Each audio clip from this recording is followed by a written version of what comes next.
অন্যদের কথা জানি না, আমার বাচ্চা কিন্তু ঘরের টিফিন ছাড়া বাইরের টিফিন খেতেই চায় না। তো আমি ওকে খুব মজাদার খাবার এবং খুব ঝটফট করে সকালবেলা টিফিন তৈরি করে দিই। এই যে নিয়ে নিচ্ছি পাউরুটি সাইজ মতো কেটে, আর এখানে ভেজে রেখেছিলাম চিকেন। মুরগির মাংসগুলো টুকরো করে আদা রসুন বাটা আর একটু গোলমরিচের গুঁড়া দিয়ে বাটারে ভেজে রেখেছিলাম, সেটাই আমি বের করে নিয়েছি। আর তার মধ্যে দিয়ে দিচ্ছি টমেটো সস, মেয়োনেজ আর গোলমরিচের গুঁড়া। এটা ভালো করে মিশিয়ে দিয়ে দিচ্ছি ব্রেডের উপরে। একটা ব্রেডের উপর দিয়ে আরেকটা ব্রেড সুন্দর করে ঢেকে দিব। ঢেকে দিয়ে তারপরে এটা আমি দিয়ে দিব স্যান্ডউইচ মেকারে। স্যান্ডউইচ মেকারে দেওয়ার আগে ভালো করে স্যান্ডউইচ মেকারের গায়ে আমি বাটার লাগিয়ে দিচ্ছি। বাটার লাগিয়ে দিয়ে এখানে দিয়ে দেবো 2 মিনিটের জন্য।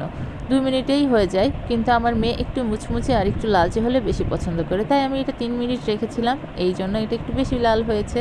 আর এটাই ওর পছন্দ।